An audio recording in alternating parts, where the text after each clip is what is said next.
बांग्लादेश में एक बार फिर भीड़ ने एक हिंदू युवक को पीट कर मार डाला है। घटना 24 दिसंबर की रात करीब 11 बजे राजबाड़ी जिले के हुसैनडांगा गांव में हुई। पुलिस के मुताबिक मृतक की पहचान 29 वर्षीय अमृत मंडल उर्फ सम्राट के तौर पर हुई है, जो उसी गांव का रहने वाला था। हालांकि पुलिस ने अमृत मंडल की हत्या के सिलसिले में यह बताया है कि अमृत को भीड़ ने जबरन वसूली के आरोप में मार डाला है। यह कोई धार्मिक कारणों से नहीं किया गया है। पुलिस ने बताया कि अमृत के खिलाफ पांगशा पुलिस स्टेशन में 2 मामले दर्ज थे। इसमें एक हत्या का मामला भी शामिल था। इससे पहले 18 दिसंबर को ढाका के पास एक हिंदू युवक दीपू चंद्र दास की ईश निंदा के झूठे आरोप में हत्या कर दी गई। यह हत्या भी भीड़ नहीं की, बाद में उसे पेड़ पर लटकाकर जला दिया गया। अब जांच में यह बात सामने आई है कि जिस दावे के आधार पर भीड़ ने उस पर हमला किया था, उसके कोई सबूत ही नहीं मिले हैं। बांग्लादेश में 6 दिनों में 2 हिंदू युवकों की लिंचिंग से सनसनी मची हुई है। इस बीच बांग्लादेश में बांग्लादेश नेशनलिस्ट पार्टी के कार्यकारी अध्यक्ष तारिक रहमान की देश में एंट्री हो गई है। बांग्लादेश में 12 फरवरी को होने वाले चुनावों से पहले तारिक रहमान की 17 साल बाद 25 दिसंबर को वतन वापसी हुई। तारिक रहमान का बांग्लादेश में उनके समर्थकों ने काफी गर्मजोशी से स्वागत किया। आप तस्वीरों में देख सकते हैं कि कैसे उनके समर्थक उनके स्वागत के लिए उमड़ पड़े हैं। रहमान 2008 से लंदन में रह रहे थे। वह पूर्व प्रधानमंत्री खालिदा जिया की तबीयत खराब होने के बाद 2018 से बीएनपी की प्रभावी रूप से अगुवाई कर रहे हैं। बीएनपी फरवरी में होने वाले चुनावों में सत्ता हासिल करने के लिए प्रमुख दावेदार के रूप में उभर रही है, क्योंकि पूर्व प्रधानमंत्री शेख हसीना की पार्टी अवामी लीग के चुनाव में हिस्सा लेने पर प्रतिबंध लगा दिया गया है। रहमान की वापसी ऐसे समय में हुई है जब प्रमुख नेता शरीफ उस्मान हादी की हत्या के बाद से देश में अशांति फैली हुई है और तनाव पसरा हुआ है। पूरे बांग्लादेश को इस तनाव ने अपनी चपेट में ले लिया है। हादी ने हसीना को सत्ता से बेदखल करने में अहम भूमिका निभाई थी। देश के अगले प्रधानमंत्री बनने के प्रमुख दावेदार रहमान ने शाहजलाल हवाई अड्डे पर पहुंचने के तुरंत बाद इमोशनल नजर आए। वे नंगे पैर बांग्लादेश की धरती पर खड़े होकर देश की राजनीति में अपनी वापसी का बड़ा मैसेज दे रहे थे। उन्होंने देश की मिट्टी भी अपने हाथों में उठा ली। बाद में जब वो स्टेज पर गए तो उन्होंने प्रिय बांग्लादेश कहकर अपनी स्पीच शुरू की और फिर अपने प्लान का ऐलान किया। उन्होंने कहा, मेरे पास देश के लोगों के लिए और देश के लिए, देश के विकास के लिए, लोगों का भाग्य बदलने के लिए एक प्लान है। 25 दिसंबर को अपने पहले संबोधन में तारिक रहमान ने सुरक्षित बांग्लादेश बनाने की बात कही है। उन्होंने मुक्ति योद्धा और हादी का भी जिक्र किया। उन्होंने एक समावेशी समाज का दृष्टिकोण पेश करते हुए कहा कि देश मुसलमान, हिंदू, बौद्ध और ईसाई सभी धर्म के लोगों का है। रहमान ने यह भी कहा कि आज बांग्लादेश के लोग बोलने का अपना अधिकार वापस पाना चाहते हैं। वे अपने लोकतांत्रिक अधिकारों को फिर से हासिल करना चाहते हैं। अब समय आ गया है कि हम सब मिलकर देश का निर्माण करें।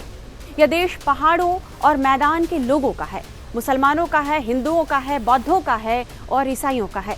हम एक सुरक्षित बांग्लादेश बनाना चाहते हैं, जहां हर महिला, पुरुष और बच्चा घर से निकले और सुरक्षित वापस लौट सके। अपने संबोधन के आखिर में उन्होंने लोगों से हिंसा रोकने की भी अपील की और कहा कि देश में शांति बनाए रखना हमारी जिम्मेदारी है।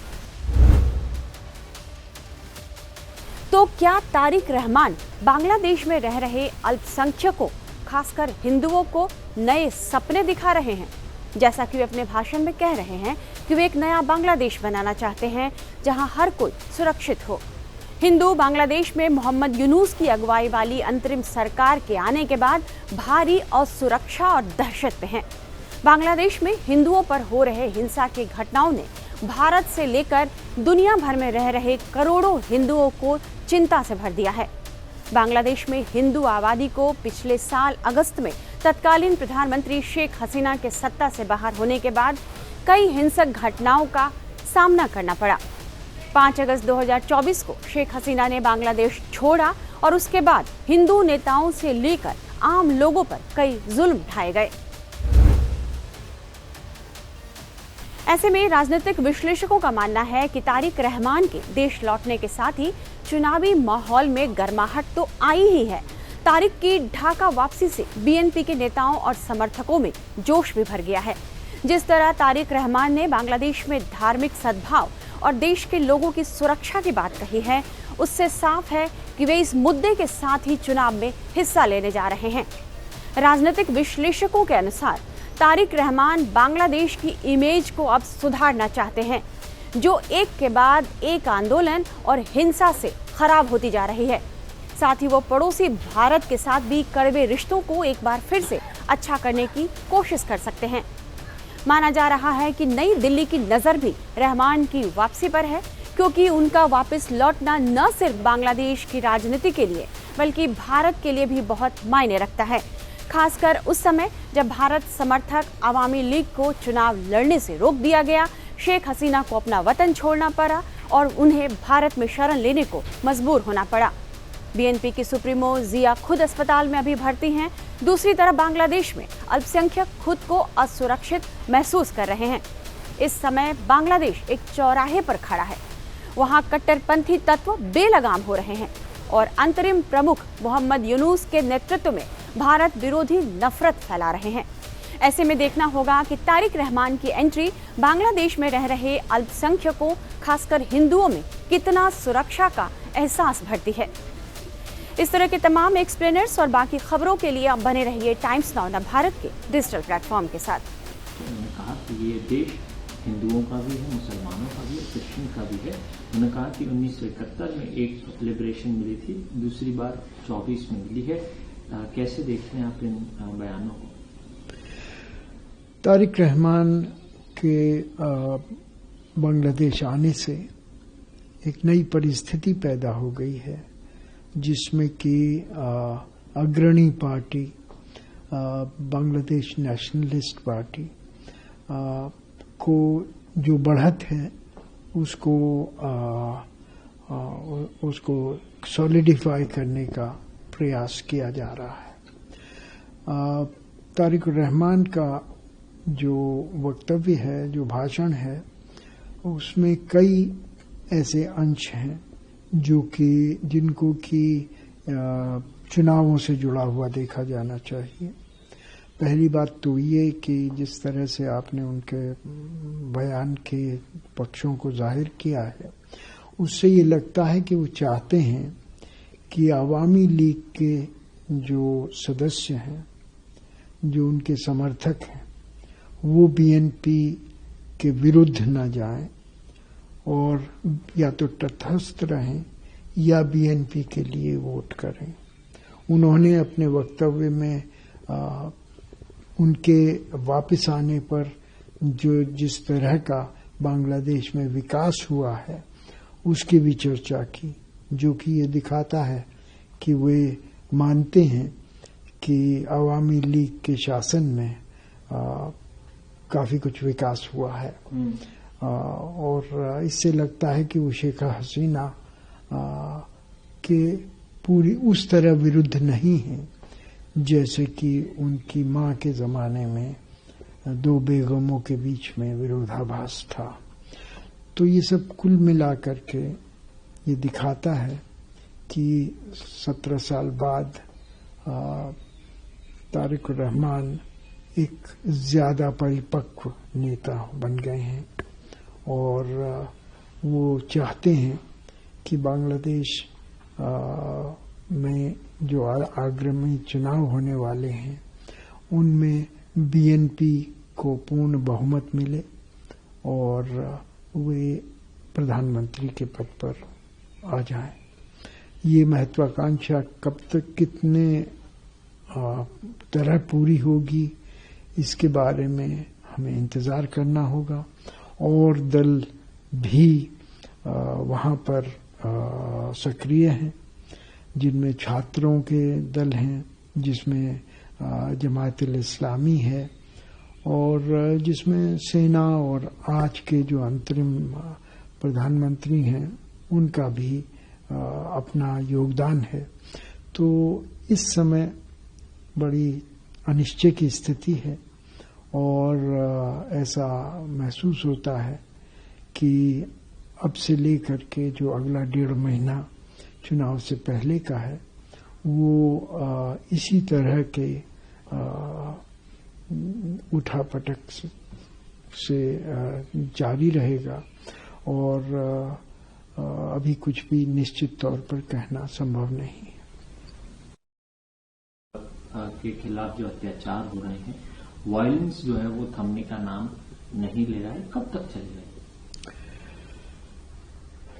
ये जो दूसरी घटना सामने आई है वो काफी निंदनीय है और एक युवक की इसलिए हत्या कर दी गई है कि वो तथाकथित तरीके से भारत के प्रति जासूसी कर रहा था और एक हिंदू था। उसके ऊपर उसकी इस हत्या के बारे में जो भी वक्तव्य जारी किए गए हैं वो भी जो हत्यारों के बारे में ज्यादा जिक्र नहीं करते हैं, लेकिन जिसकी हत्या की गई है उस पर आरोपों की एक तरह से सत्यापन करते हैं। ये भी अपने में बड़ा चिंतनीय विषय है कि जो तंत्र है वो एक जुर्म को की जड़ तक पहुंचने से पहले ही एक किसी तरह के निष्कर्ष पर पहुंच जाता है। तो इससे प्रश्न उठते हैं कि इस समय बांग्लादेश में राजनीतिक ही नहीं बल्कि प्रशासनिक माहौल भी कहां तक गिर चुका है। पर अत्याचार कर रही, उन्हें मार रही है, वो माइनॉरिटीज की रक्षा करने में विफल है। शेख हसीना का वक्तव्य कुछ हद तक राजनीति से प्रेरित है। उनका और मोहम्मद यूनुस साहब का पुराना 36 का आंकड़ा है और दूसरी ओर उनके विरासत में वो आए हैं तो वो अपने को शेख हसीना की जो गलतियां हैं उनको सुधारने के बारे में अपनी बयानबाजी करते हैं और इसके विपरीत शेख हसीना ये सिद्ध करना चाहती हैं अपने वक्तव्यों से कि उल्टा हो रहा है। जो भी उपलब्धियां थीं राजनीतिक और लॉ एंड ऑर्डर की, कानून और व्यवस्था की, उनको उलट दिया गया है और इस समय बांग्लादेश में सामाजिक स्थिति अभी अस्थिर है और इसका खामियाजा उन्होंने मोहम्मद यूनुस की सरकार के ऊपर लादा है। कुछ हद तक इसमें सच्चाई है क्योंकि प्रकरणों से, हत्याओं और सामाजिक नरसंहार के तरीकों से जो माइनॉरिटीज के खिलाफ किए जा रहे हैं उनकी वजह से एडवाइजर होम ने इस्तीफा दे दिया है और ये एक तरह से आत्मस्वीकृति है कि एडवाइजर होम परिस्थितियों को नियंत्रण करने में असमर्थ रहे।